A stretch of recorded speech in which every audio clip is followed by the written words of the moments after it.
Hi guys, ration அரிசியில் எப்படி சாஃப்டாக நல்லா சூப்பராக பஞ்சு மாதிரி இட்லி தோசைக்கு வந்துட்டு மாவாட்டலாம் அப்படின்னு சொல்லி பார்க்கலாம். அப்போது நம்ம வீடியோ வந்துட்டு ஸ்கிப் பண்ணாமல் பாருங்கள். நிறையா டிப்ஸ் வந்துட்டு கொடுத்துருக்கேன்.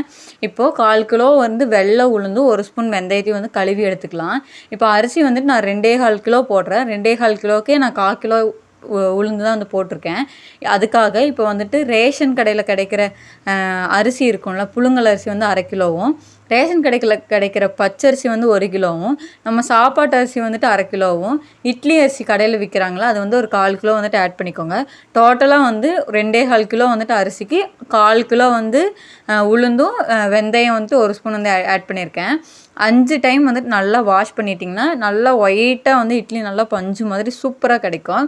இப்போ நான் ஃபஸ்ட்டு வந்துட்டு உளுந்து போட்டிருக்கேன். இப்போ தான் ஒரு 2 நிமிஷம் ஆச்சு உளுந்து போட்டு. இப்போ பார்த்தீங்கன்னா தெரியும் கொஞ்சம் கொரன்னு இருக்குது. நல்லா ஆட்டி வரும்போது என்னாங்கன்னா நல்லா புஃப்னு வரும்.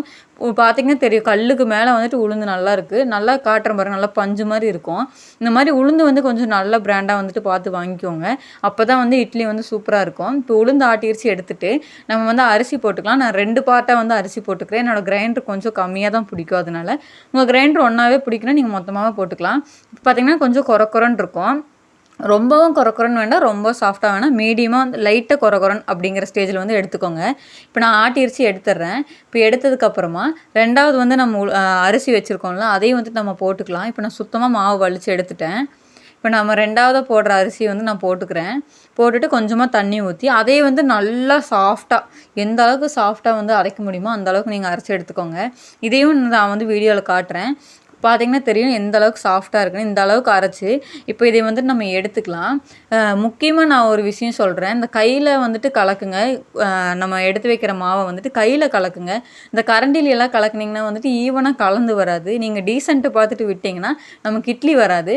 இப்போ பார்த்திங்கன்னா நான் கையில் நல்லா ஈவனாக வந்துட்டு கலந்து விட்டுருக்கேன். இப்போ ஒரே பாத்திரத்தில் வச்சிங்கன்னா ரொம்ப பொங்கிருங்கிறதுக்காக நான் 2 பாத்திரத்தில் வந்துட்டு மாற்றிருக்கேன். இப்போது ஒரு 8 மணி நேரம் கழித்து பார்த்திங்கன்னா உளுந்து நல்லா சூப்பராக எப்படி பொங்கி வந்திருக்கு பாருங்களேன். நான் இட்லி ஊற்றி காமிச்சிட்றேன், அப்போ தான் உங்களுக்கு டவுட் கிளியர் ஆகும். இப்போ இட்லி பாருங்க நல்லா சூப்பராக வெடிக்காமல் நல்லா சாஃப்டாக வந்து வந்திருக்கு. இன்றைக்கி பிரேக்ஃபாஸ்ட் வந்து இட்லியும் தக்காளி குழம்பும் தான். ஆல்ரெடி தக்காளி குழம்போட வீடியோ வந்து நான் போட்டிருக்கேன். நம்ம சேனலை செக் பண்ணி பாருங்கள். ட்ரை பண்ணிவிட்டு எப்படி வந்துச்சுன்னு கமெண்ட் பாக்ஸில் சொல்லுங்கள். பாய்.